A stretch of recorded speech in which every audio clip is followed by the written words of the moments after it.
You're listening to Two Guys Talking Wine with Michael Pincus and André Prue. Hello, Michael. Andre, you're wearing your Saskatchewan Rough Rider shirt. Did you guys make the playoffs? Oh, we did. Oh. We're actually playing for first place at the recording time of this. Oh. But we got to stop making current references when we're recording these because they are never released close to when we record them. Yes, so congratulations, Saskatchewan, for winning the Grey Cup. I have nothing to say to that. It's what I'm hoping for. We're actually recording this on a Sunday, which is something we don't typically do. And we're recording this in the Hamilton studio. We're in person. And we have two guests with us today. We do, and it's really exciting because it's not a place that we usually talk about. But Kolonaki, right? Just making sure I got it right? Yes. Yeah, good. Kolonaki is having... Again, I guess this is a reference to where we are, but they're having Greek Week. Yeah. And Joy was nice enough to say, I have two really great winemakers that you can talk to. And considering we don't talk, I don't think we've ever talked about Greek wine on the podcast. No, we haven't. You know what? Can we take a moment to give a shout out to Kolonaki? Absolutely. They don't sponsor us, but they've been fantastic supports of ours. They connected us with the Cyprus wines that we tasted recently. Yep. And portfolio seems to be fantastic. We need to taste through more of it. Yeah, maybe they can be on the Toronto Life part there for anyway. Another reference for anyway. But I mean, I like learning about these regions because they are off the beaten path regions for a variety of reasons, especially in the Ontario market. You and I were commenting, and obviously we're critical of the LCBO, will continue to be, and I will be continue to be critical of the LCBO, that I think one of the problems that I don't know much about Greek wine is not a lot makes its way through the LCBO. The market is wildly underserved by the monopoly from smaller regions, and this is definitely a situation where I think we need to start rallying for more privatization. I'm certain there are some people in Toronto, Oakville, Burlington, Hamilton, St. Catharines, Thunder Bay, Ottawa that would love to have a Greek wine boutique in their towns. Or they'd like to have some Greek wine on the shelves. I mean, that's it. I will be honest, I'm not fully aware of how much Greek wine is on the shelves of the LCBO. When I first started my wine collection, there was one, I remember it had a white label, and it said Wine of the Aegean. And that's all it was. That's all that it said on it. And I was like, okay, I'm gonna give it a shot. And I liked it. It was relatively cheap. It was like $8. I used to buy a lot of it actually because it was an $8 wine. And I liked that it, was something different than in, California or, French, but it was still European, which still made you feel, sophisticated in some way, right? You're the only person I know who would spend $8 on a bottle of wine and feel sophisticated. You do realize that I am older than you, and I remember an $8 bottle of wine being fairly decent. It was $8.90. It was $8.90. It's not like it was close to $9 at that point. Okay, well, now that we've got the critique of the LCBO over with, let's focus on the guests that we have at the table. Would you please introduce yourself? Well, I am Ebor Fili. I'm from a Greek winery called Alpha Estate. Second generation winemaker. Hopefully, that's how I introduce myself. I'm trying really to go in the business for the last 4 years. My father is one of the starters of the winery, and we are located on the northwest part of Greece, a PDO called Amindeo. Amindeo is a small region focused on Xenom of the grape. Just a small introduction. And yeah, we're not that hot as you might have in mind, but... I mean, the questions are going to come about the climate when we get to tasting the wines, but you go ahead and introduce yourself. And I'm Akis Papadopoulos, also winemaker at the Winery Estate, also second generation winemaker, where our estate is located in northern Greece, Drama. There's no drama involved. It's just the name of the town. It derives actually from the ancient Greek word hydrama, that means water. So Drama is a place with a lot of natural water, which is good nowadays because with climate change it's a big issue.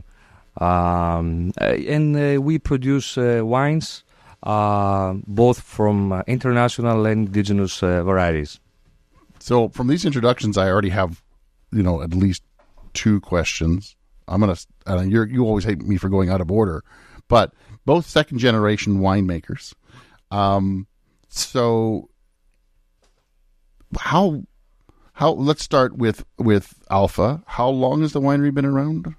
So we are from 2005 with the winery, but the business started back in 1997, planting the vineyards and starting.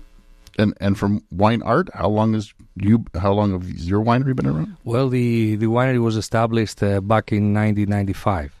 Okay, so you always think of Greek as being like an old school wines, right? Like being like really ancient wine production. But second generation and starting in the 90s seems... It's so funny watching the gears turn in your head. It's taking you a long time to get to the question. I'm just trying to figure out. Okay, so how old is the wine industry in Greece? Let's start there. And at some point did it stop? Like was it like Cyprus where everything kind of stopped and then restarted up again like 30, 40 years ago?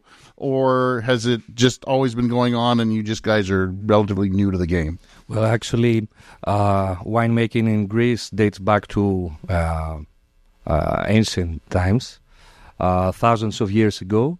But with the occupation, with the Ottoman Empire, it kind of paused and completely stopped, to be honest, for like 300 years. So there was a new wave of Greek winemakers. I would say that it started in the early zeros, and there was back in the 1980 a second wave with new wineries coming into the scene, and most of them had enologists coming from their studies from Bordeaux.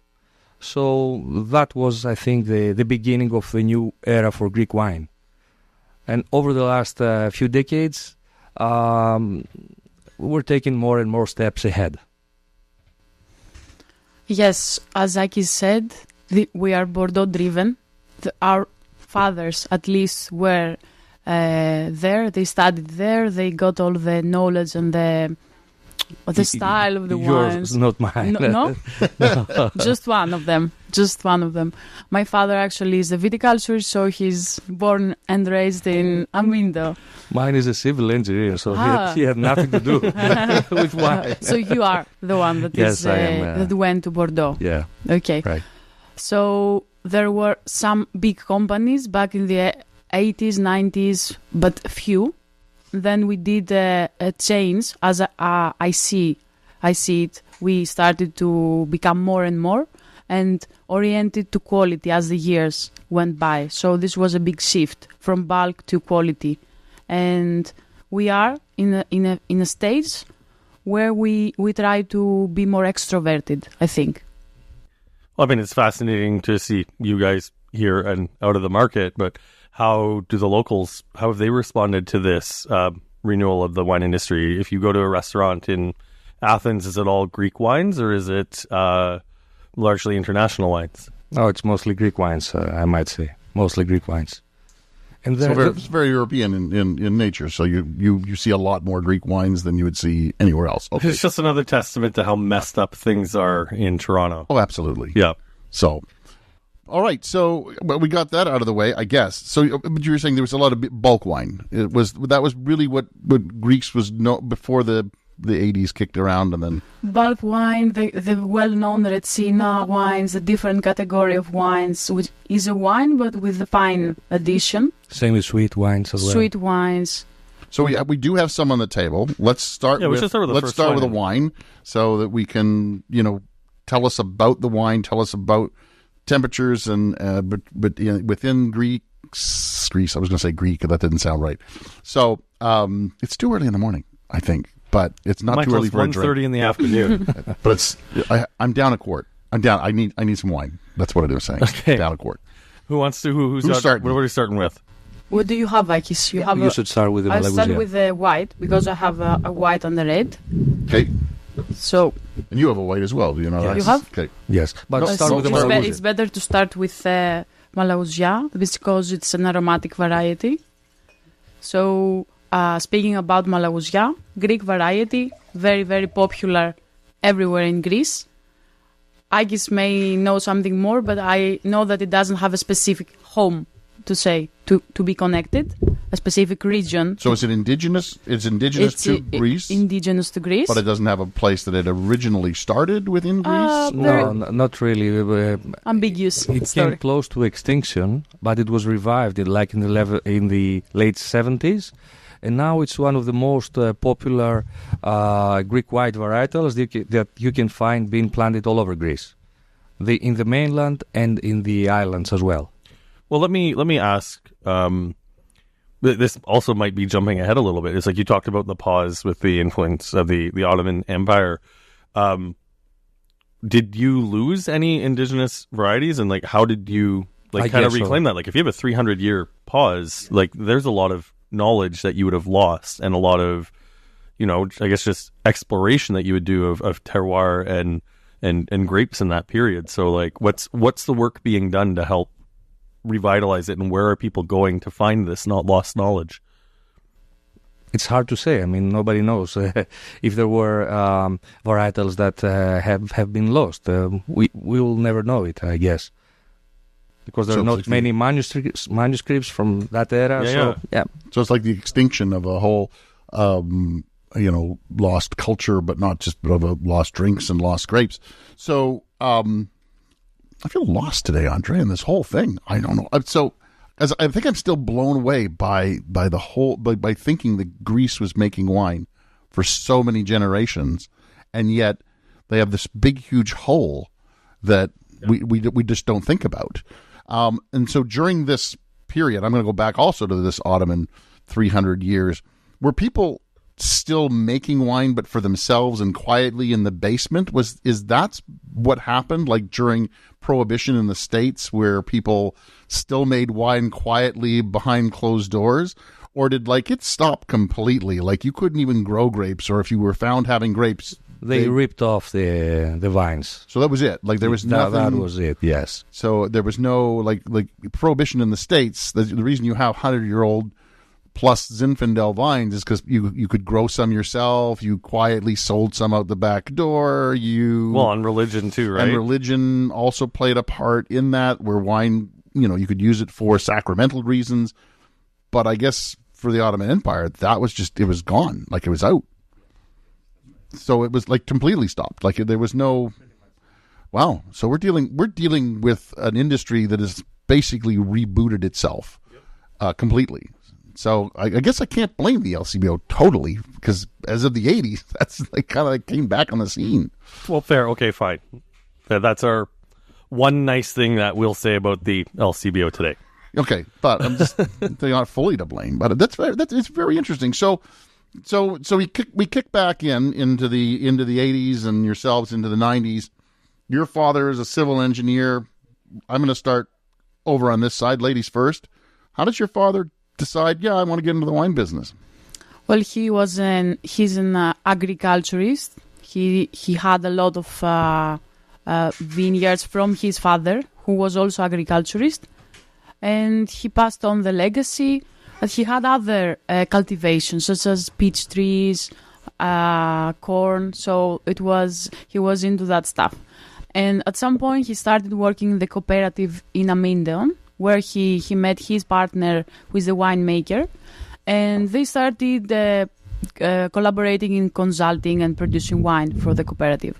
And they said, okay, Amindeon seems to be very interesting appellation. It has a very nice weather, climate, soils. Let's do something together. And they started from literally zero. And they were called crazy guys of the area. But eventually, they weren't that crazy as people thought, but they are a little bit. Still crazy after all these years. Okay. All right. And, your father is a civil engineer. Now, that's a little bit further as a step. How does he get into the wine, and then I guess you come after that. Yes. Well, he was a wine lover, and driven by his passion for good wine, he decided that he would give it a try, making his own wine at an experimental level. So at first he vinified at, like I said, at an experimental level, and he was then encouraged by his friends who tried the wines that he had made. Well, he soon realized that in order to produce high-quality wines, he needed the necessary equipment and the necessary infrastructures. So, joined by his good friend, an architect, Of course. Why not? they decided, to take it more seriously and to invest. And so the winery was built step by step. And then I followed. First studied chemistry in Greece, and then went to Bordeaux to study enology, and I came back in 2009 to take over the production part. So this Malaguzia is lovely. Yes. I really like there's a floral aspect to it. There's but nice not acidity. Too floral. No, the balance is insane in this wine. So to get that kind of acidity, tell us a little bit about the wine, how it's made. Like, is Greece piping hot as the rest of Europe? Well, Greece is usually on fire in the summers in the news. So indeed. Well, okay, the climate is changing everywhere, and we are a hot country, a warm country, used to be now hot country. Fortunately, we are to the north, and of course the temperature is rising, but it's helping the vines to mature better at the point where we harvest the last grapes at the mid-October, starting end of August, finishing first 10 days of October. So the acidity that you mentioned before is a result of a low temperature at night. We have this difference between day and night temperature, and good growing season starting from March, the bud burst, and I think it has favored us. The climate change has favored us up there. That's a long growing season to start in March and harvest in August even. Well, we have a grape that is called Xenomover, and we're going to discuss in a bit, that it has the biggest cycle. It's not compared to the others. It's indigenous, and yes, takes a long time to mature. Takes a long time to mature. This is the last harvested in October. Okay, got it. Yeah. So it's a red variety. Variety. Yeah, got it. And this wine here, what's the vinification process like? So Malaguzia is an aromatic variety, as you saw yourselves, very floral, citrusy, is with a sparky acidity. We gather the grapes by hand. We collect manually everything. We do some cryomaceration in the beginning, like 4 to 5 hours in different tanks before the pressing, and just a slight crushing to have the juice extracted and have a good extraction from the skins. And then we do the vinification in low temperatures, but gradually increasing as the fermentation proceeds. Choice of yeast is always result of the R&D department of Alpha Estate. And we try to give to the grape the expression to have its own varietal character, but also connected to the region of Amindo. Interesting. So, and then aged in stainless steel? Stainless steel tanks, and is the first wine that comes from Alpha Estate every vintage, very fresh. It has 2 months with the lees in the stainless steel tank, and we do a slight batonnage before. Yeah, there's still a little creaminess to it, but it's really but subtle. It's taken over from the acidity. You also, I'm going to assume that you probably with this grape make a sparkling wine with it as well. Would you not, or is it good for sparkling wine, or am I just saying that because of the acidity? Maybe it would go with the style of Prosecco sparkling wines because it's aromatic.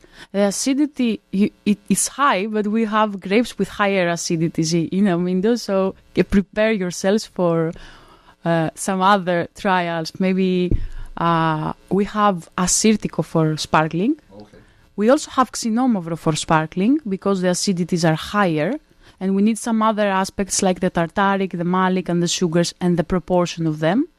So Malaguzia would be a great idea maybe for a Prosecco style.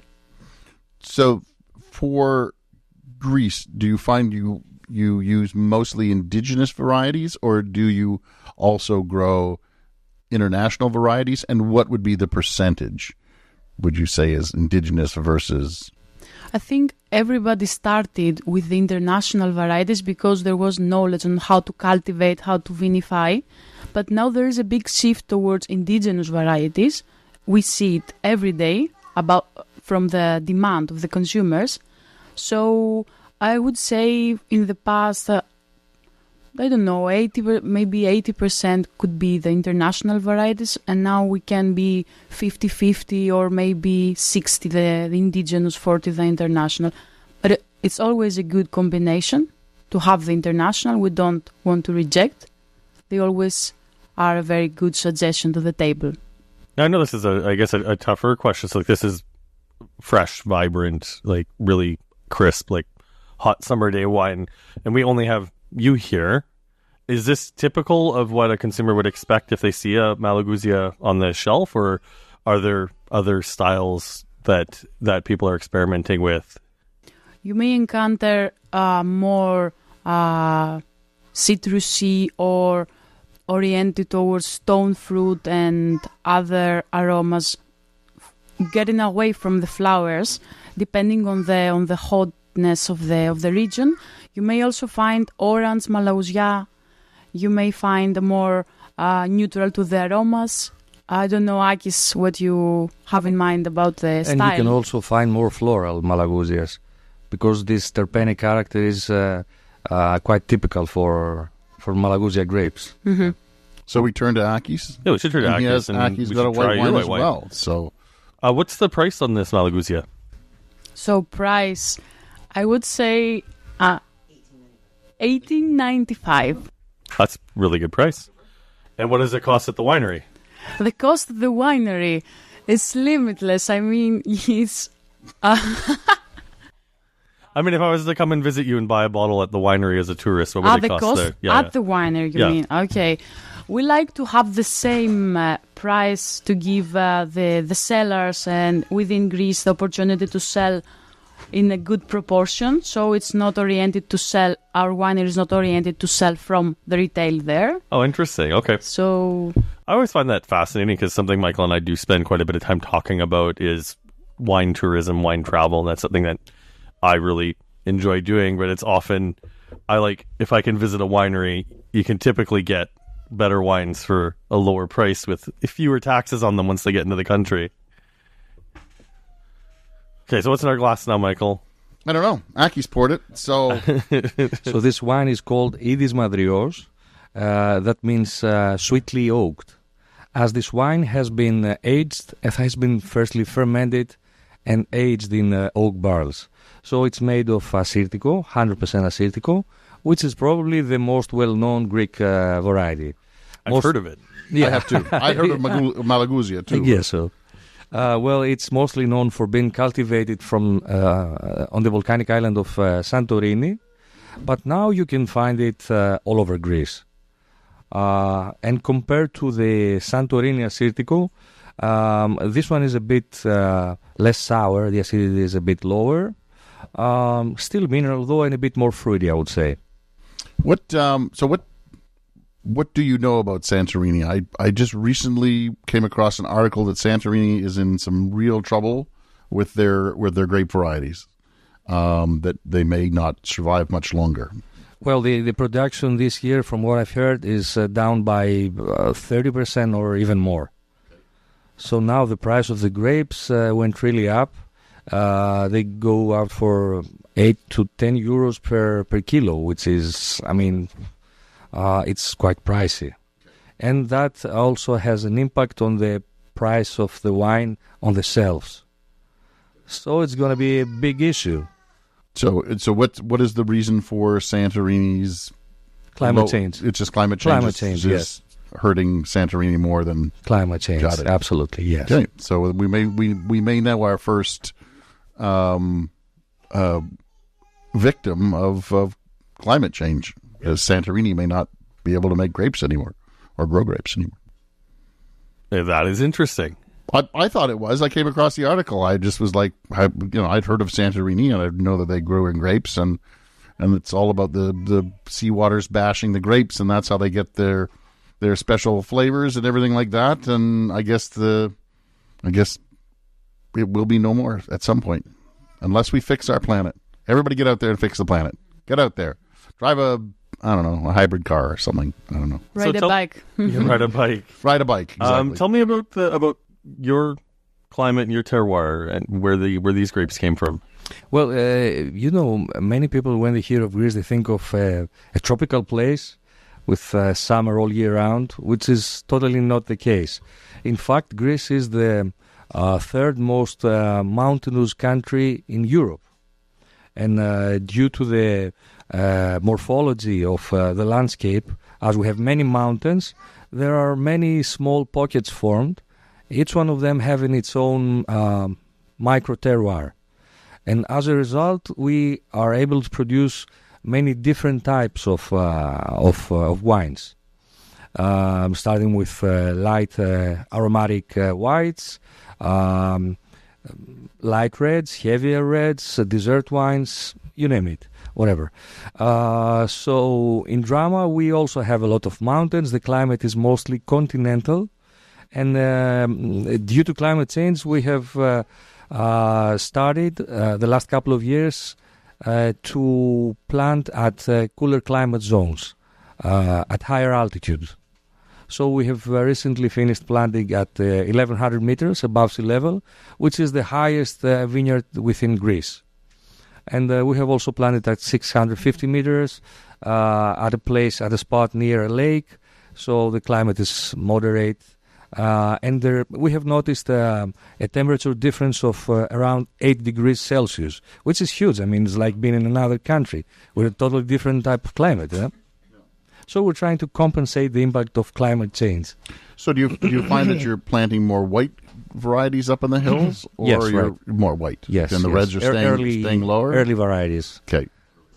Yes, mostly Sauvignon Blanc, which is the blend of Sauvignon Blanc and Assyrtiko is like the flagship of the region of Drama. So what is the most planted grape variety in Greece? In Greece.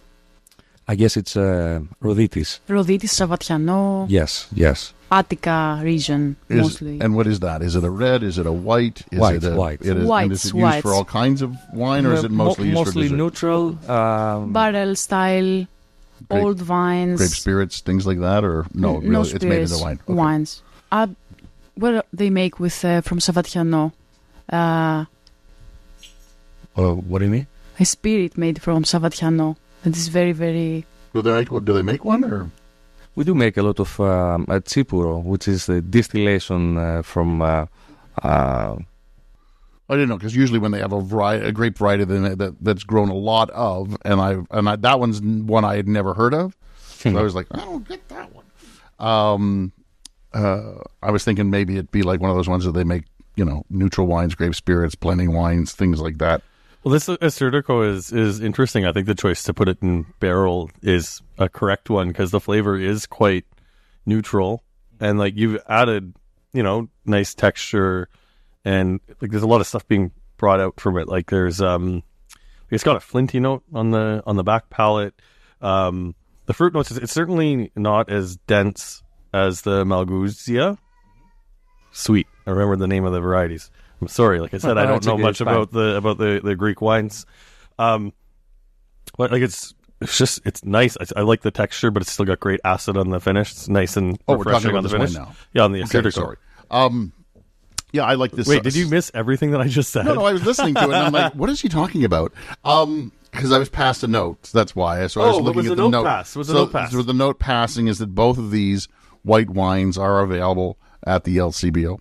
The Malaguzia is $18.95, and the Assyrtiko is $28.95. So we were fact checked. I thought there wasn't going to be any fact checks on this podcast. Yeah, I didn't think there was fact checks, but now they're fact checking on the podcast. And I'm a little upset by this. So I like the salinity of this wine. I really do. And even how long was it in barrel? You said just around 6 months. So 6 months. So good, and not a lot of, and it's not new oak. No, it's like 1/3 new, and the rest is used oak. Yeah. If they're two very different wines. But if I were to pick which one I would like, I think I'm going with the Malaguzia because I still want summer to be around a little bit longer, and it's a more summerish kind of wine. I think it's circumstantial. And the Assyrtiko is definitely, after I've come in from outside, that's the one on the table with whatever's for dinner. Yeah, it's definitely a food wine for that one. I don't know. It's Captain Chardonnay approved. Yeah, as far I figured as I'm that concerned, one because is it's very close. got a little bit of the Chardonnay feel, but it's like very, very like the fruit profile is so different. It's really lovely. Yeah, it's really nice. Should we move on to the reds? We should move on to the reds. Who wants to go first? Whose red's bigger? I think we should start from the fresher. I don't know what you is. have the fresher wine. Let's start with the fresher one. What do you think, Go ahead. Aki? 2020. Because Okay, so we're going with the alpha. so we have Xinomavro, as you say it better. Xinomavro. You say it better. I just say it more anglicized. You say it better. So Xinomavro is the grape of our region, Amindon. It's a PDO in Amindo appellation, and you can do practically everything from a sparkling rosé, still, red of aging, red of quick consumption. That is really good. Sorry to interrupt. Like the aromas on the nose are like super intense raspberry. On the palate, tannin is like almost non-existent. It's so soft. It's like a hug on the back palate. I know we've been talking before the tasting note. This wine is stunning. I love this. I would say, with that raspberry note, it has like a Grenache quality to it. Yeah. But then with that nice, that juiciness to it, it's like Gamay. So it's like Gamay Grenache. Here, I've got one for you. I've been making fruit leather. You guys ever had fruit leather? No. So you puree your fruit and you dehydrate it. And this smells like you are now going to taste some at some point in the day. So go ahead. Yeah, it smells like raspberry fruit leather, which is different than cooked because you don't cook the fruit; you just dehydrate the fruit, so it concentrated. Like that's what this smells like. It smells like concentrated raspberry, but not cooked. Yeah, this is wild. Yeah, so I really love this wine, but I was trying to to bring it down to earth for people who aren't familiar with Greek wine. So if you know what Grenache tastes like, pure Grenache is just raspberry jam. I learned that when I was in Spain. They were making some pure Grenache without oak or anything. It was absolutely that. And then, as you said, I can't spit this out with the with that lightness, that juiciness, that low tannins. It's the Gamay. Yeah. So it's a Grenache Gamay kind of cross. They had a little baby and they made Xinomavro. I'm going with that. Sounds good. Yeah, I mean, yummy. Yeah, like that's my description. It's a wine that we're having probably at room temperature now. You could throw that in the fridge for half an hour and let it get a little chill to it. I think that would bring the fruit even more out. Yep. So what's the vinification on this? So here we have a grape that is very delicate. So we try to keep the temperature again low during vinification. As I said, late harvest, but that's natural to Xinomavro. Low temperatures, we leave it with the skins after the end of fermentation, but not that much. So let's say totally 20 to 25 days. We don't want to extract a lot of tannins. As a grape, it has a low color. People want to compare it to the Pinot Noir or the Nebbiolo. You've got a lot of color on this, though. Well, I think it's a very light in color wine. If you think about, it's still pretty dark. Like I've got. Think about a California Cab. This thing would not even. This is, just a hair darker than a Pinot. Yeah, darker than Pinot, darker than Gamay. Yeah, but just a hair, like just a little bit. All right, I'll give that to you. But yet again, you don't find the exact grape to say the comparison. So that's what we like about it. We like to have Xinomavro in every single version. And recently we started a sparkling production of Xinomavro. Interesting. As a red or as a rosé? As a rosé. Okay, yeah. Okay. Interesting. All right. Okay. And how popular is this grape? How widely planted is this grape in Greece? Well, it's mostly planted in northern Greece, and it becomes more and more popular. Although it started from the Nausa region and the Amindion region and the Goumenissa, Now you can find it, plant it in more and more places in northern Greece. Okay. And how was this made? How do you deal with it when you vinify? You said it's a delicate grape. It's a delicate grape. I think it's easily oxidized in the winery. It has this difficulty, and you need to help it ripen very well in the vineyard because it has this trouble with, at least in Amindo, because it's colder. So you need to be very precise in the viticultural techniques that you use. The leaf removal, the green harvest that we perform. Yes. It's very important to have a green harvest. So what's the big challenge with the delicacy? Is it thin-skinned like Pinot Noir? And do you have to worry about breakdown, or is it other factors that make it hard to work with? Hard to work. The stems break very easily. So in the vinification, it's hard to take them out. And the next stage is in the vinification, you need to be very careful of oxidation. Like the Grenache, it gets very, very easily oxidized. Other than that, you need to be careful again in the barrel aging. This one has 1 year in small barrels. Wow. 1 year in the bottle. That does not show at all. No. Any new oak on it? Less than 30%. Yeah. This is a fruit bomb to me. I'm loving it all over the place. Yeah, this is wonderful. Now, at the beginning, I think you said Zino Mavro was one of the later ripening varieties as well, or was I wrong? Did I not hear that correct? It's the latest. It is the latest. So, Andre, alcohol percentage thoughts on that? 14. It is 14. Yeah. So it warms my throat on the way down. Warms it's still the nice cockles. and it's still nice and balanced. It warms the cockles of your heart. I mean, it's not like you go to the California Cab. It doesn't feel the same as drinking a 16% California Cab. No, it doesn't. But you know what I love about this wine is that acidity is still. Yeah, it's the acidity that balances the high alcohol content. It's one of those wines where it's like it's a contradiction of itself, right? Correct. Where it's like it's things that don't make sense. Like it feels like I felt the 14% on the throat, but like if there was food on the table, I don't think I would have noticed it. No, but if you think about it, it's a really light colored wine. So you're thinking early ripening, but it's a late ripening wine. If you're just put it in your mouth, you're thinking, oh, this is really fresh and fruity, but it's oaked. You'd also get there's a lightness to this wine like Pinot, and yet. Well, and apart from the flavor, the low tannin too. Like you'd expect to pick up some tannin from the barrel, and whatever barrels you're using are just, I guess, magic barrels because there's no tannin to this.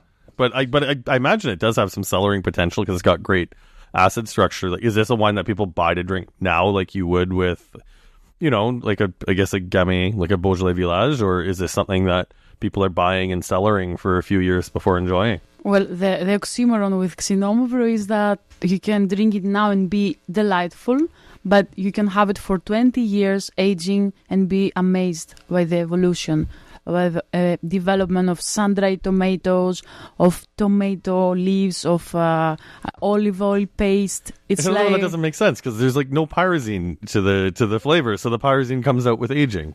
Well, it's not the pyrazine, I think, Xinomavro, that makes those aromas come. I don't remember the name of the acronym, but it's a chemical compound that develops and gives those aromas of tomato, like the sun-dried tomato, and the olive paste. Yes, black olive paste. Yeah. And it's very, very interesting how the fruit gets more mature. Those complement. And you get the acidity that is alive forever. So I've seen this as a single vineyard. Single vineyard. Correct. So do you make like just a large scale Zino Mavro as well, and then you narrow it down to some single vineyards? Actually, this is a single vineyard that is very big in terms of hectares, around 10 hectares. But we have a smaller vineyard that is giving another Xinomavro reserve, is called, and it's of a vineyard of 110 years old, planted, without any, without the rootstock? Rootstock, yeah. Okay, so that's another question, because I found out when I was in Cyprus that they do not have phylloxera. So everything's on its natural rootstock. Are you in the same boat? No, it's not our case, no. Okay, so, but you have stuff that is on its own natural rootstock? Very few. Very few. Because of the soil. It's 98% sandy soil, so yes, we had phylloxera, but it didn't survive in this. Sandy soils, that it doesn't do very well in. Yeah, you can thank us for that, by the way. North America gave you the phylloxera. Thank you You're for welcome. that. Yeah. We're glad we could help you along with that one. Yeah. So, time to look at what you got in this tall bottle in front of me. We've waxed Poetica over to my left.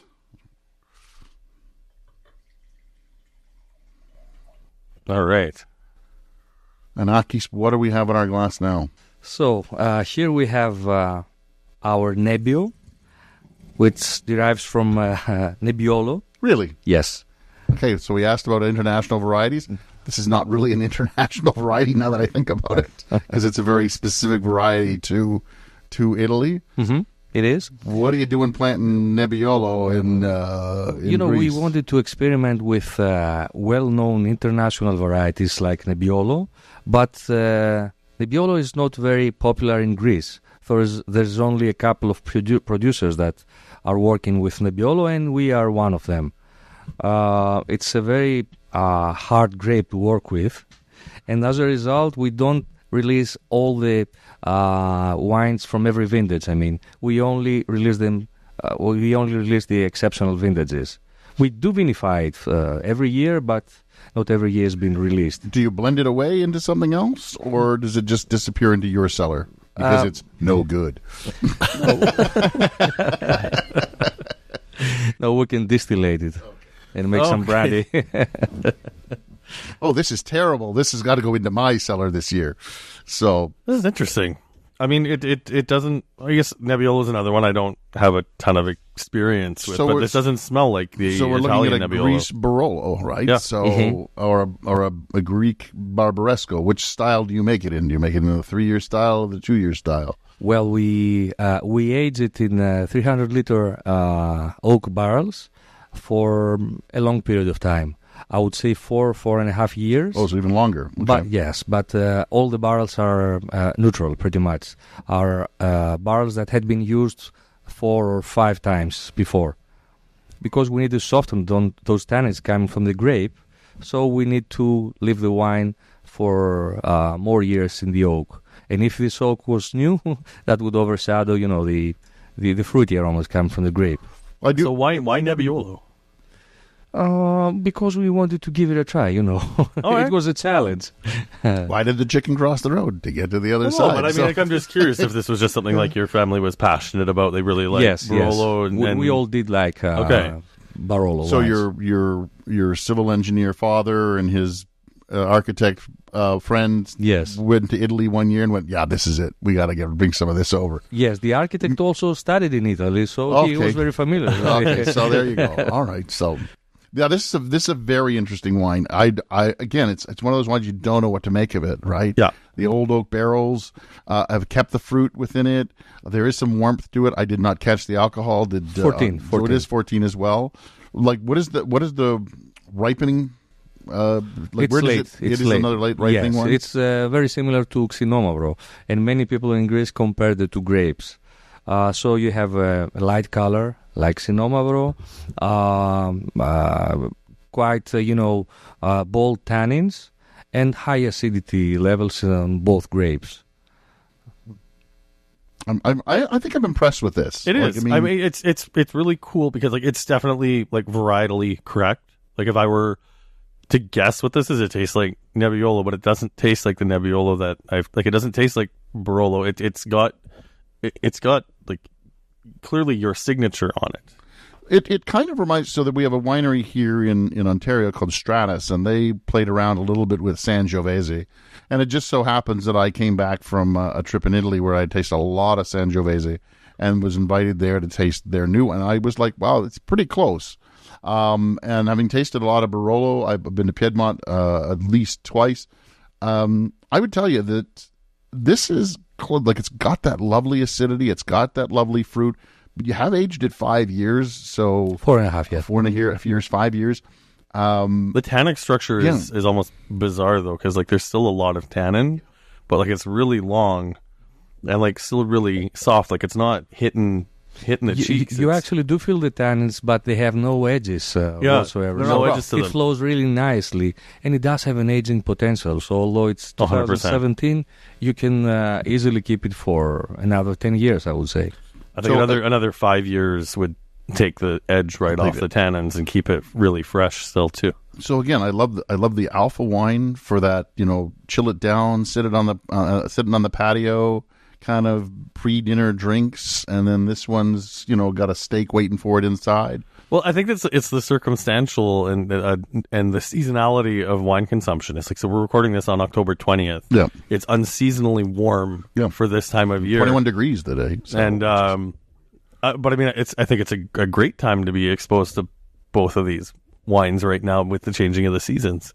So we're out of wine, right? There's no other wine to pour. I'm just checking over with Jory here for a second. No, we're good. We're done. This was a great overview, and frankly, like I'm stunned because, like I said, my experience with the existing Greek wines at the LCBO had not been positive, and like these are 4 outstanding wines. So I have 2 questions left. Joy, are these 2 last wines available at the LCBO or just through Kolonaki? Through Kolonaki. Price on the Zino Mavro? 30. And the Nebbio? 80. Nice. All right. Now Let me just say that we only produce less than 1,000 bottles. Oh, okay. So that's even... And how many of those disappear into your cellar? Exactly. Yeah. That's 1,001. Yeah. So then my final question to both of you, and you can flip a coin to figure out who's going to answer this one, or you can answer separately. You can raise first one to raise their hand, ring their buzzer, whatever comes in, phone a friend. What is the future for Greek wine? Ladies first. Thank you. The future, I think whatever you have in mind and have a clear vision about, you can get to it. But you need to have unity. And this is what we need to work on a little bit better, so we can be more extroverted as we want to be. Inside the domestic market, people are very familiar with the Greek wines. And our goal is to be more, out of our homes. Get into the export markets. Get into the export markets and be more international. You could bring a couple of podcasters over. We'd spread the word. Oh, it's completely shameless. Yes, please do. Please do. And what about you? So I think that although we have started with the international varieties because we wanted to prove to the world that we are able to make high-quality wines, and we wanted to compare our wines with international standards, let's say, as we had this problem with bulk wine, with Retsina wine, so we had to overwrite a negative, let's say, image of Greek wine. We did not start from zero, like other countries like Austria or Australia. We started from minus. Yes. So although we started with international varieties, as for the future of Greek wine, I think it's heavily linked with the indigenous varieties. So now it's the phase 2, which has to do with wines produced from indigenous varieties. Says the man who brought a Nebbiolo. I think it completely makes sense, right? Maybe it's a clone from drama. Yeah, Who knows? I'm totally in agreement. I believe that indigenous varieties are the ways for many countries to move forward. I think the Italians definitely have that. The Cypriots definitely have that. It lines up as millennials are quickly becoming like a larger segment of the market. They're looking for the unique experience, and it doesn't involve funky, weird styles of winemaking. It comes down to the experience that you're offering that no one else is, vinified at a high quality. So I'm excited to see what else comes out of Greece, and if this is what's heading to the LCBO, maybe we are going to be saying nicer things about them in the future. It'd be great, and I know that, again, this is now dating, but I mean, we're in Greek Wine Week. I know that there's a few tastings that are going on next year, so we'll have to keep our eyes open for Greek Wine Week. I suspect this is going to, I look over at Joy, who's sitting very comfortably in a seat without a glass of wine in her hand, which kind of surprises me. No, that was rude of us. We didn't give her a glass. But, and she's now cursing us out behind us. But the real, this glass is beside you. I'm surprised you didn't just wander over and grab a bottle. Is this something that is going to be every year, this Greek Wine Week? Yeah, this is the second annual one. We'll be doing this Okay, so we'll be keeping our eyes open for the third annual Greek Wine Week. Perfect. Thank you very much, Joy at Kolonaki. Thank you very much for you guys created Greek Wine Week too, if I'm not mistaken. We did. It's the first one in the world. Perfect. Oh, wow. So thanks very much to Joy and Kolonaki. Thank you very much to our two guests. Akis Thank you. and Mark Thank you Reilly. for Thank you having very us. much for coming in. And Andre, you want to say your piece? Oh, wait, hold on. How do people find you? How do people find Alpha? Alpha. How Wines do we find Alpha online? Wine? You got an Instagram? We have a webpage, alphaestate.com. We have Instagram. Facebook is not that alive, you know. No, millennials don't use Facebook. That's what our Alpha grandparents use. Estate on Instagram. And nobody's using Twitter anymore? Nope. No. Just It's not Twitter anymore. It's X or whatever dumpster Yeah, fire. it's always going to Elon's be called Twitter. it. It's just like the Sky Dome is always going to be the Sky Dome to me. And Akis, how can we find your winery? We do have a website as well. We have Instagram page, Facebook page, so we're Okay, well, you active on should social say media. what the Yeah, Instagram say what page it is so people can find you. I don't remember. oh, see, this is, It'll be in the show notes. Everyone check the show we'll notes. check the show notes. I know Yeah. I found both of them. You can Google Alpha Estates. You can go with the wine art, I think is what it is. You'll find them both. I'm Andre Prue of AndreWineReview.ca. At Andre Wine Review is where you can find me on social media. Support this podcast on Patreon, patreon.com/Two Guys Talking Wine. Subscribe and leave a rating. It helps us out a lot. Yes, it does. I'm Michael Pincus of MichaelPincusWineReview.com. You can find me on social media, mostly as the Grape Guy, sometimes as Michael Pincus. Thank you very much. Thank you very much to our guests. Thank you to Kolonaki. Thank you for bringing these wines. Let's go finish them. Good night. Good afternoon. Go Saskatchewan. Thanks for listening. Please subscribe to Two Guys Talking Wine on iTunes. Two Guys Talking Wine is produced by Jim Ray, Adam Duran, and Ken Little.